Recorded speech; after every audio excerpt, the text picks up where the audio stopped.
After losing 15 players to the NFL from last year's national championship squad, few expected Georgia to be as dominant this year. But right from the start, the Bulldogs got everyone's attention. First came a 46-point victory against an Oregon team ranked number 11 at the time, a shutout against Samford, and a beatdown against a South Carolina team that proved scrappy, actually taking down number 10 Clemson during rivalry week. It looked like no one would be able to stop the Bulldogs, and still to this day, no one has. After holding off a sneaky Kent State team, that's thanks largely to a fourth-quarter comeback in Missouri. We had no idea at the time how vital a clutch play by freshman defensive back Malachi Starks chasing down and preventing a Tigers touchdown by making a tackle at the 1 would actually be.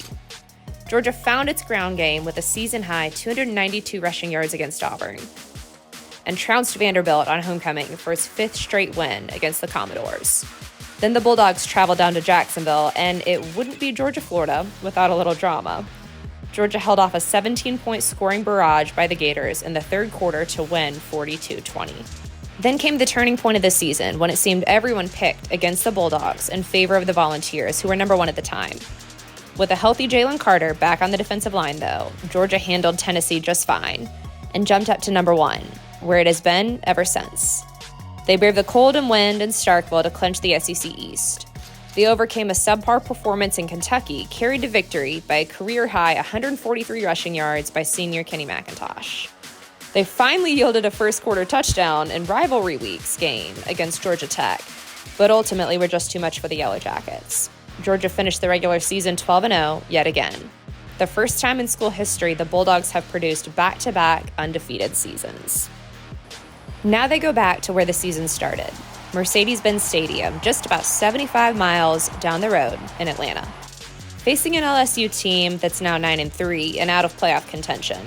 With Georgia's playoff spot so secure, you might think the Bulldogs aren't all that motivated for this game. But that doesn't take into account their eagerness to win an SEC title. Not even last year's illustrious group did that.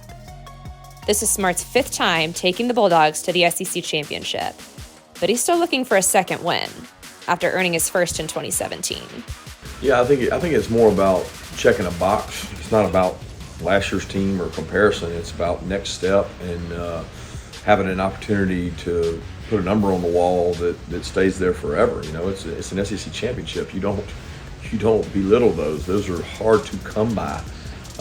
They're what you do for, and there's such a respect, especially in this part of the country, for the Southeastern Conference, that winning the Southeastern Conference championship is extremely impressive for the quality of football and the number of NFL players that come out of our conference. I think our players take a lot of pride in that. This Saturday, we'll find out if Georgia can pull it off.